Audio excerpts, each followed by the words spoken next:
Tapping వ్యవహారం మొత్తం political colour పులుముకుంది. తప్పు మీదంటే మీదని అధికార ప్రతిపక్షాలు దుమ్మెత్తిపోసుకుంటున్నాయి. నిందితులంతా త్వరలోనే బయటకొస్తారని కాంగ్రెస్ అంటుంటే 2004 నుంచి ఆధారాలు తీస్తే ఎవరి బొక్కలేంటో తెలుస్తాయని బీఆర్ఎస్ కౌంటర్ అటాక్ చేసింది. దీనిపై సీబీఐ విచారణ జరిపించాలని బీజేపీ డిమాండ్ చేసింది. పొలిటికల్ కలర్ పులుముకుంటున్న ఫోన్ ట్యాపింగ్ వ్యవహారం తప్పు మీదంటే మీదంటున్న అధికార ప్రతిపక్షాలు.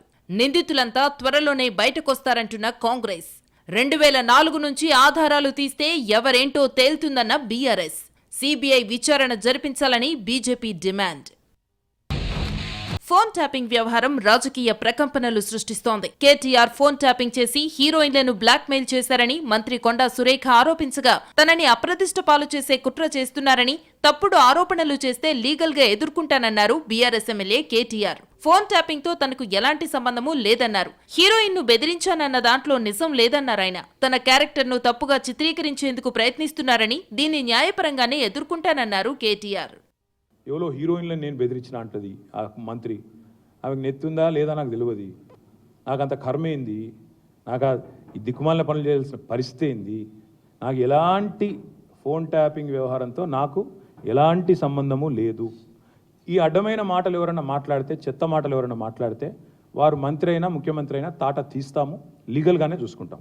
ఫోన్ ట్యాపింగ్ పై ప్రభుత్వానికి ఛాలెంజ్ విసిరారు కేటీఆర్. 2004 నుంచి ట్యాపింగ్ ఆధారాలు తీయాలని, ఎవరి బొక్కలేంటో తెలుస్తాయన్నారు. తమ ప్రభుత్వంలో ఫోన్ ట్యాపింగ్ జరిగి ఉంటే అప్పుడు కీలక పదవుల్లో ఉన్న అధికారులకు ఆ విషయం తెలియదా అని ప్రశ్నించారు. ప్రస్తుత ఇంటెలిజెన్స్ డీజీ శివధర్ రెడ్డి తమ ప్రభుత్వంలో ఇంటెలిజెన్స్ ఐజీగా పనిచేశారని, టీఎస్పీఎస్సీ చైర్మన్ మహేందర్ రెడ్డి డీజీపీగా విధులు నిర్వహించారని, ప్రస్తుత డీజీపీ రవి గుప్తా అప్పుడు హోం సెక్రటరీగా పనిచేశారని గుర్తు చేశారు. ఒకవేళ ఫోన్ ట్యాపింగ్ జరిగి ఉంటే ఈ విషయం వారికి తెలియదా అని నిలదీశారు కేటీఆర్.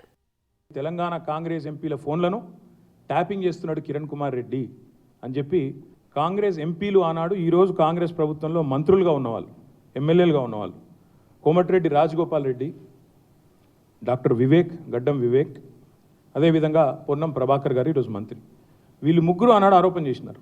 సుఖేందర్ రెడ్డి గారు కూడా ఉన్నారు అనుకుంటా. అప్పుడు నేను రేవంత్ రెడ్డి గారిని కూడా కోరుతా ఉన్నా, మీరు 2014 నుంచి ఎందుకు, అంతకుముందు మీ వాళ్ళే ఆరోపణ చేశారు కదా, 2004 నుంచి దిగండి ఫోన్ ట్యాపింగ్ ఏమేమి జరిగింది, ఎక్కడెక్కడ జరిగింది.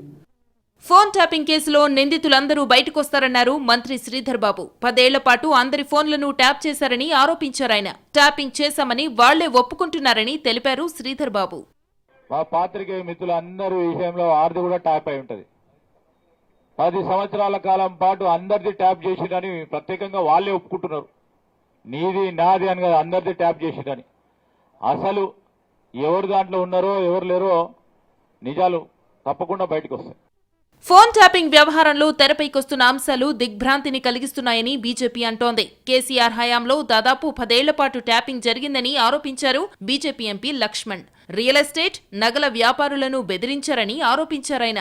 గత ఎన్నికల్లో బీఆర్ఎస్ అభ్యర్థులు పోలీసు వాహనాల్లో డబ్బులు పంపిణీ చేశారన్నారు. ఫోన్ ట్యాపింగ్ కేసులో దోషులను కాపాడేందుకు రేవంత్ సర్కార్ ఎందుకు ప్రయత్నం చేస్తోందని ఆయన ప్రశ్నించారు. దీనిపై సీబీఐ విచారణ జరిపించాలని డిమాండ్ చేశారు ఎంపీ లక్ష్మణ్. ముఖ్యమంత్రి గారు మరి ఈరోజు దాని మీద చర్యలు తీసుకోవట్లేదో, అసలు దోషులను మరి పక్కదోవ పట్టించే ప్రయత్నం ఎందుకు చేస్తున్నారో తెలంగాణ సమాజం తెలుసుకోదలుచుకుంది. గవర్నర్ గారిని కలిసి ఈ వాస్తవ విషయాలను వారి దృష్టి తీసుకెళ్లి ఖచ్చితంగా గవర్నర్ గారు జోక్యం చేసుకొని కేంద్ర ప్రభుత్వం ద్వారా మరి ఈ యొక్క పూర్తి స్థాయిలో దర్యాప్తు జరిగేదానికి కూడా మేము త్వరలో కూడా గవర్నర్ గారిని కలవబోతున్నాం. ఇదిలా ఉంటే ఫోన్ ట్యాపింగ్ కేసులో మరో పోలీసు అధికారిని విచారిస్తున్నారు పోలీసులు. ఎస్ఐబిలో ఓఎస్డీగా పనిచేసిన వేణుగోపాల్ ను ప్రశ్నిస్తున్నారు. ఫోన్ ట్యాపింగ్ కేసులో మరికొంతమందిని అరెస్టు చేసే అవకాశం ఉంది. ఈ కేసులో ప్రణీత్ రావు బెయిల్ పిటిషన్ పై నాంపల్లి కోర్టులో విచారణ జరిగింది. తదుపరి విచారణ వచ్చే సోమవారానికి వాయిదా పడింది.